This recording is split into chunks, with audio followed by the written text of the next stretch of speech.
Hi there! Welcome to another episode of whatever this is. My name is Summer Cannon. I am a horror author and I'm also a horror fan.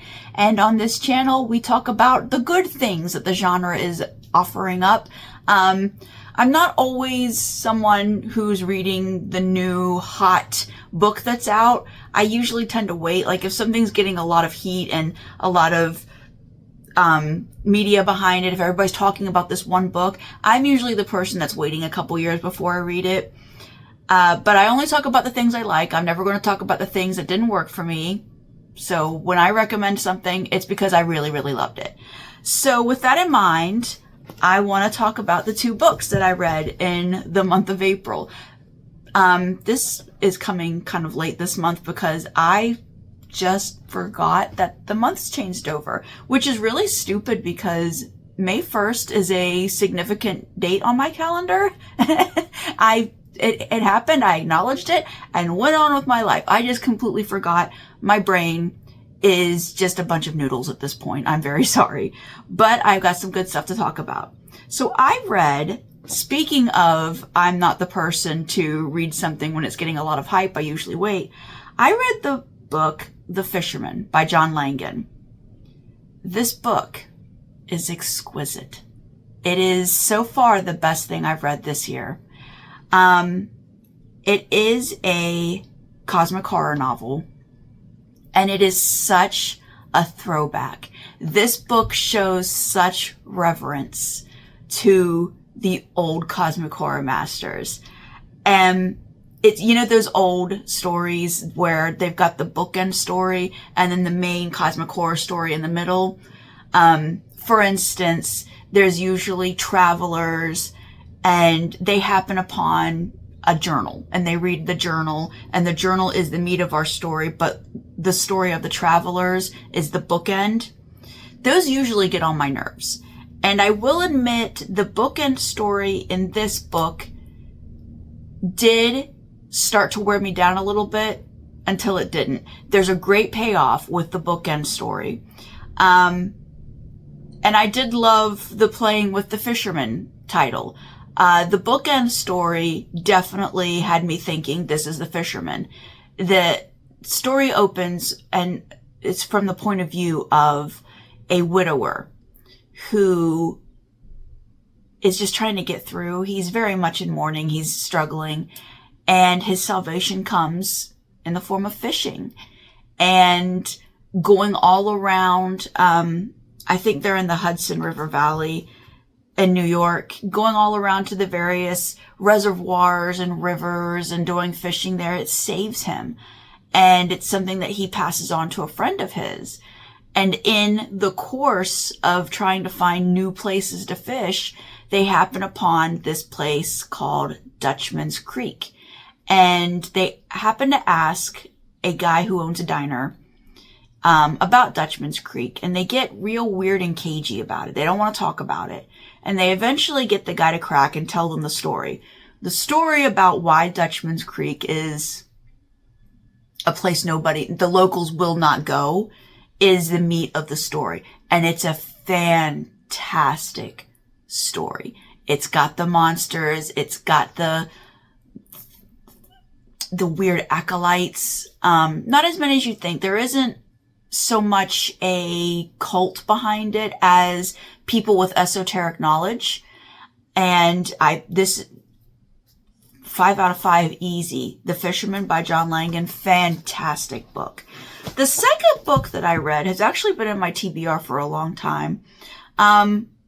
It's not something I would have normally reached for, except when I was doing the Year of the Werewolf, someone messaged me and was like, you should read The Hound of the Baskervilles. And I was like, it's not a werewolf book. Why would I read it there? But then I started thinking, because I'd never read the book. I had seen a movie long time ago. I think it was the one where Basil Rathbone is playing Holmes. And my memory was of like a monster dog, not a werewolf. But I started second guessing myself. I was like, no, it's not a werewolf book. Is it? No. Is it? So my self-doubt got the better of me. I got the book and I read it. You know, this is a fun little book. There are things about Holmes as a character that I don't think I could do long term. He's very braggy, he's very full of himself, and there is within good reason, you know, he is new at what he's doing. There is no one like him in the world at the time of these stories being told. And I don't know the way the rest of the books go, but our dear friend Watson is the narrator of The Hound of the Baskervilles. And he's the narrator, and sometimes the story is told through letters that he writes, and sometimes the story is told through his own journals. And what I found kind of funny was when he's speaking to other people, he speaks only in reverent tones of Holmes. But when he is writing in his journal, it's his private writing, he does dare to express occasionally a little bit of annoyance at his friend, which I found just dear, because it's another layer to a character. And I think sometimes I tend to, this is a me thing, I tend to expect a flatness to characters in these super duper famous stories. And I was charmed to see Watson express a bit of annoyance at Holmes. So the book is not a werewolf book. It is not at all. And it's a Sherlock Holmes book. There's a mystery that must be solved. And it's a great mystery with folklore behind it. And I won't spoil anything. That's the thing about these mystery books. I really can't say much. I will say it's full of twists and turns. It's got interesting characters. Despite the rigorous English manners that are portrayed in this, there are some certain attitude twists. And the ending, although not wholly satisfying, is still good.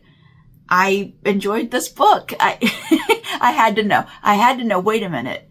Is it because there's that thing from An American Werewolf in London of werewolves on the moors, and it's like, no, that's not what this is. But I didn't know, so I had to check. And no, it's not a werewolf book. It is still a fun book. I actually got it on audiobook, and I was listening to it while I was doing my spring cleaning, and it took about 2 days to get through it. Fully immersive. I enjoyed every second of it. So that's the 2 books from this month. What I watched is, I think I mentioned last time, I was going to be catching up on season 3 of Yellowjackets. And what I did is I watched the first 2 seasons and then went into season 3 because there were things, especially from season 2, that I forgot. And I'm conflicted on the 3rd season because the problem that the Yellowjackets has, and if you've never given this show a chance, first of all, I recommend it. What the show is about there were, in the 90s, there was a high school soccer team, girls soccer team, and they were going to go play nationals. They were champion soccer players. They were going to go play nationals, but they had to fly from New Jersey to, I want to say the Pacific Northwest. I don't remember exactly where they're going, but their plane crashes in the wilderness and they're stranded for 18 months. And I don't think I'm spoiling too much. The opening scene of the very first episode shows what looks like a ritualistic sacrifice and then cannibalism. And the whole show kind of teases this until it happens, but it's split between the 90s and their time in the wilderness and modern day, these broken people, the survivors, trying to get around their brokenness and live normal lives, except some of them are actually really bad, horrible people. And there's no cuteness that Melanie Lynskey can do that covers how awful of a character Shauna is. That's Melanie Lynskey's character. So season 1 is perfect. The first season of Yellowjackets is perfect.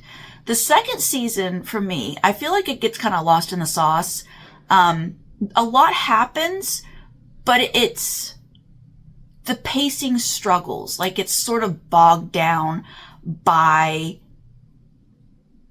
everybody just trying to get through. And a lot of action just kind of stops. And then when we get to season 3, again, a lot happens. When season 4 comes out, I will have to watch season 3 again because so much happened. But they did a 180 on a character, because when you see the first scene of the first episode, there is a central character in this ritualistic sacrifice thing who has like it looks like a veil. It's white netting, and they have deer antlers on their head. And you can tell this person is the leader. And the show leads you to believe that it is one person. And then it turns out, no, it's someone else. And I don't know how I feel about it yet. Season 4 can still win me over. What I'll say is Breaking Bad has already been made. I'm kind of not interested in watching that happen again.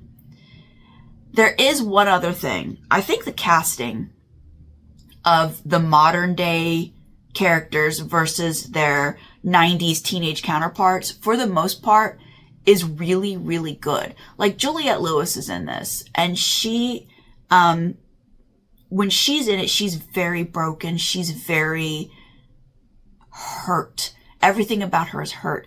And then her teenage counterpart, they don't look anything alike. They don't really act anything alike, but you can see where they connect, because she starts off, she has her own issues. You know, she's kind of a damaged teenage girl, comes from a bad home.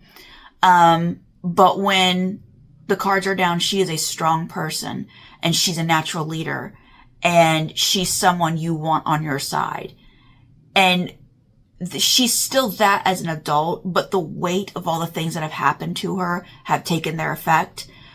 With Melanie Lynskey's character, Melanie Lynskey brings a level of cute to everything she does. Even when she is being an awful person, she's still Melanie Lynskey. She's still this adorable little thing, and you just want to squeeze her and hug her.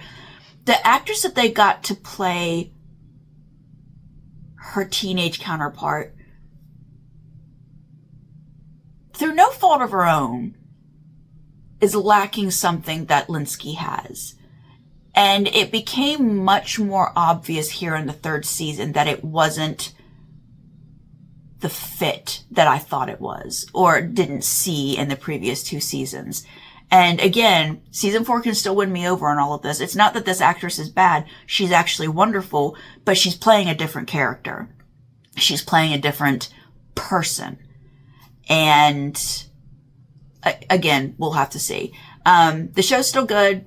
I guess I'm wary is the word I want. And then after that, I started watching Robot Chicken. And Robot Chicken is a show. I watched it when it first came on Adult Swim in 2003, 2005, somewhere around there. And I thought, this will just be easy. It's funny. And I always liked it because it is irreverent humor, and it's dark humor. That's right up my alley. I could do with 10% less toilet humor, but that is what it is. Thinking because the show came out when I was already an adult, I thought it would be mostly unproblematic. Ooh, maybe later seasons, but the first season in particular, there's some problems.